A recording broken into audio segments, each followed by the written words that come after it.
All of you good morning. चलिए अब विश्व 23 का अलविदा हो रहा है और विश्व 24 का आगमन। तो आप सभी का मंगलमय हो नव वर्ष में।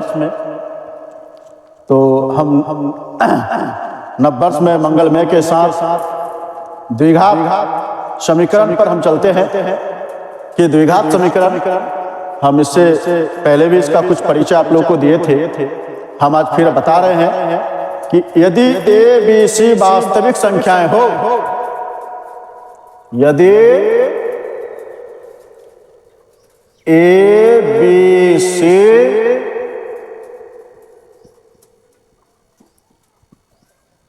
वास्तविक संख्या हो, क्या हो? यदि ए बी सी वास्तविक संख्या हो या संख्याएं हो, ठीक, कहता है कि यदि ए बी सी वास्तविक संख्या हो तथा ए हाँ नहीं शून्य हो, तथा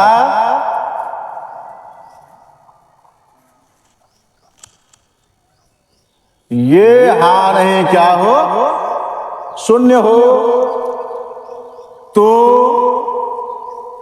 ये x square plus b x plus c बराबर 0 के रूप का,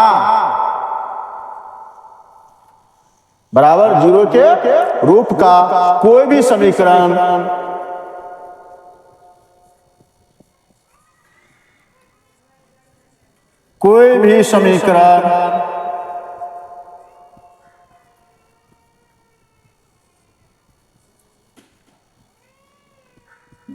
द्विघात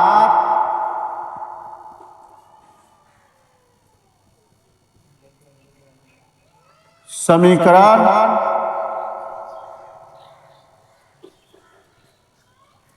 कहलाता है। किसे कहते हैं द्विघात समीकरण?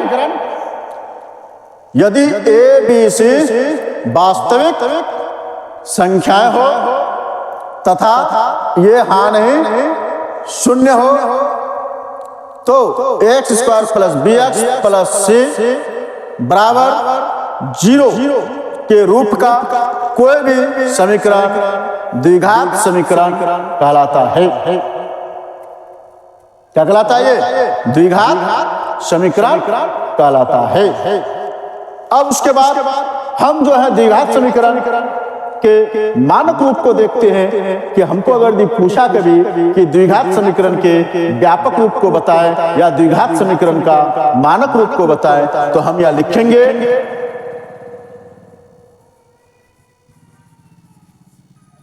व्यापक रूप किसका? द्विघात समीकरण का। तो क्या होता है?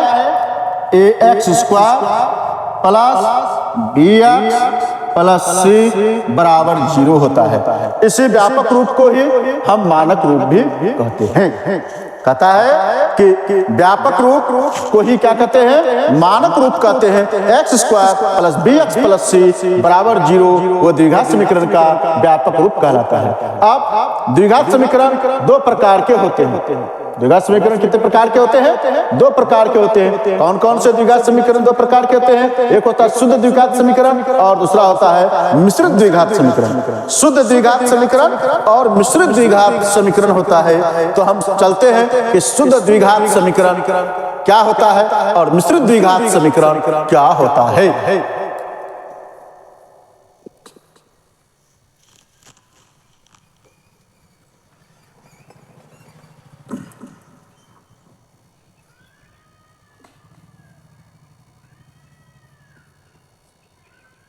द्विघात समीकरण के प्रकार। द्विघात समीकरण के प्रकार। द्विघात समीकरण कितने प्रकार के होते हैं? दो प्रकार के होते हैं। कौन कौन? एक होता है शुद्ध द्विघात समीकरण, शुद्ध द्विघात समीकरण और दूसरा होता है मिश्रित द्विघात समीकरण। मिश्रित द्विघात समीकरण।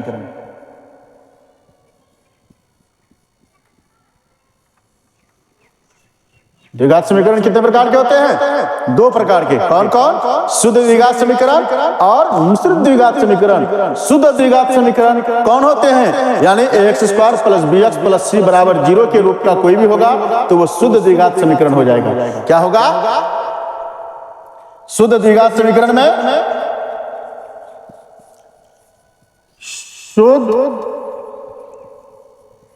द्विघात जो समीकरण होते हैं वो कौन होते हैं? यानी शुद्ध द्विघात समीकरण ax square plus bx plus c बराबर 0 के रूप का जो भी होगा वो शुद्ध द्विघात समीकरण होगा।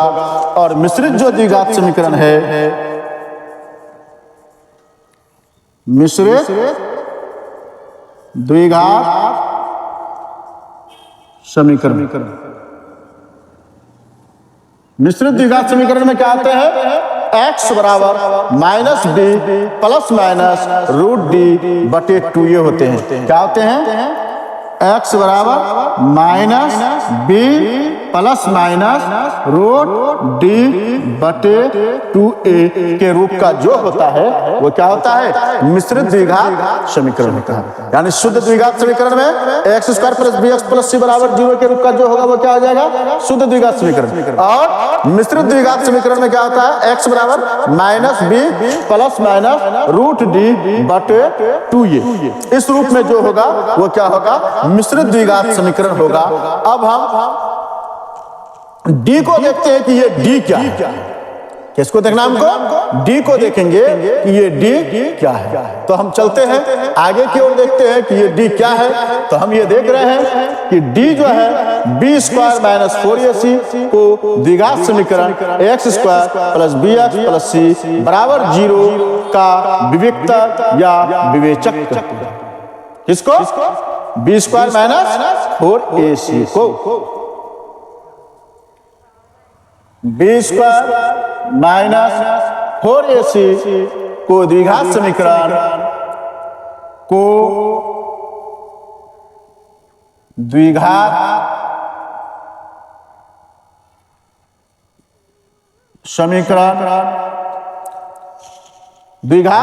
समीकरण x square plus bx plus c x square plus bx plus c बराबर 0 का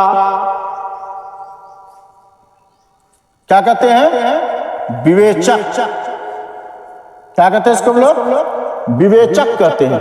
विवेचक का दूसरा नाम है विविक्तर। विवेचक या क्या बोलेंगे हम लोग? विविक्तर। क्या बोलेंगे इसको? विवेचक बोलेंगे या विविक्तर बोलेंगे। यानी विवेचक या विविक्तर कहते हैं। ठीक? यानी बी स्क्वायर माइनस 4ac को द्विघात समीकरण x square plus bx plus c बराबर 0 का विवेचक या विवेक्तर कहते हैं। अब इसको विवेक्तर को किससे सूचित किया जाता है? तो विवेक्तर को डी से सूचित किया जाता है। हम यहां लिख देंगे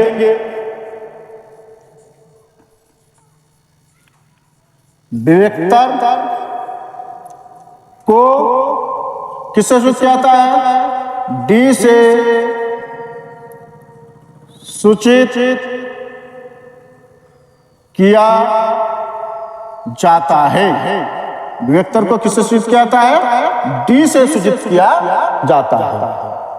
कहता है कि विवेक्तर को किससे सूचित किया जाता है? डी से सूचित किया जाता है। आपको दे देगा ऑब्जेक्टिव क्वेश्चन में विवेक्तर को किससे सूचित किया जाता है, 4 ऑप्शन दे देगा। हम देखेंगे जहां डी है वो हो जाएगा। या आपको कह सकता है कि बी स्क्वायर माइनस 4ac को द्विघात समीकरण x square plus bx plus c बराबर 0 का क्या कहलाता है? उसको विवेचक कहलाते हैं। अब विवेचक बराबर क्या होता है या विवेक्तर बराबर क्या होता है? तो हम लिखेंगे कि अब सीधे डी बराबर क्या हो जाएगा?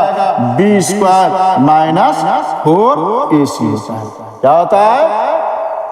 डी बराबर क्या होता है, बी स्क्वायर माइनस 4ac होता है। अब हम आगे की ओर बढ़ते हैं।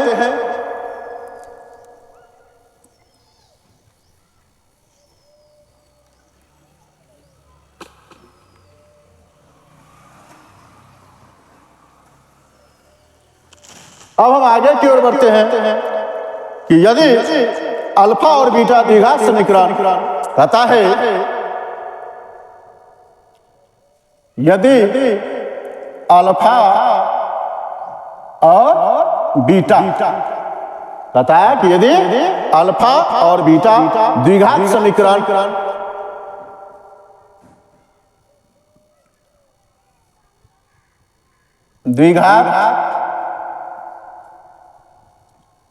समीकरण x square plus b x plus c बराबर 0 के मूल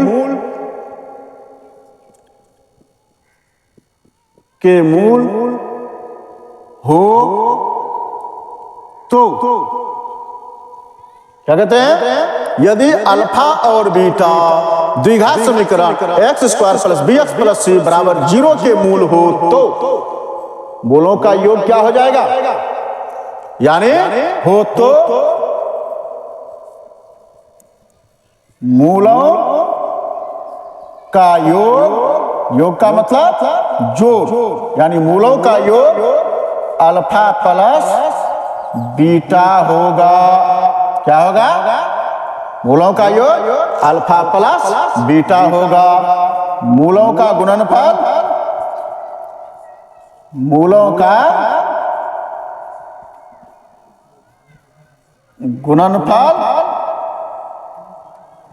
अल्फा इंटू बीटा होगा।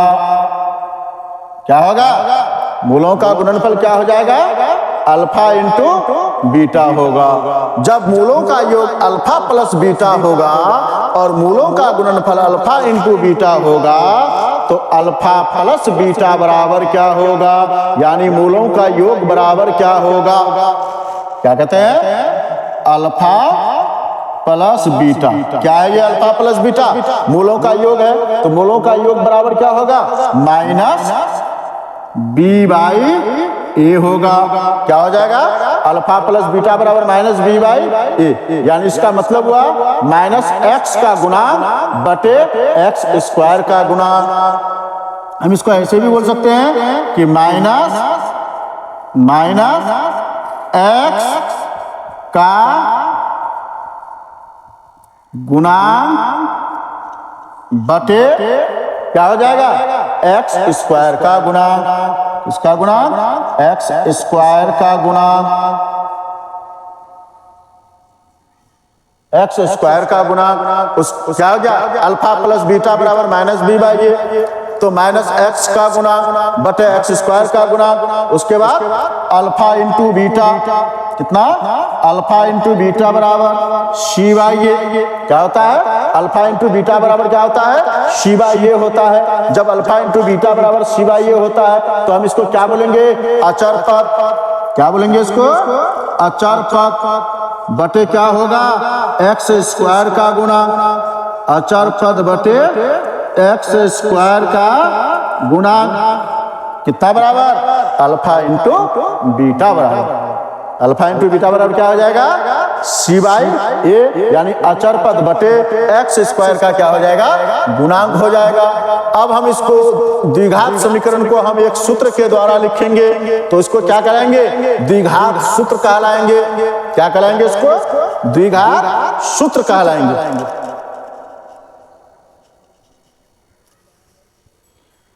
तो द्विघात समीकरण का सूत्र, अब देखिए यहां द्विघात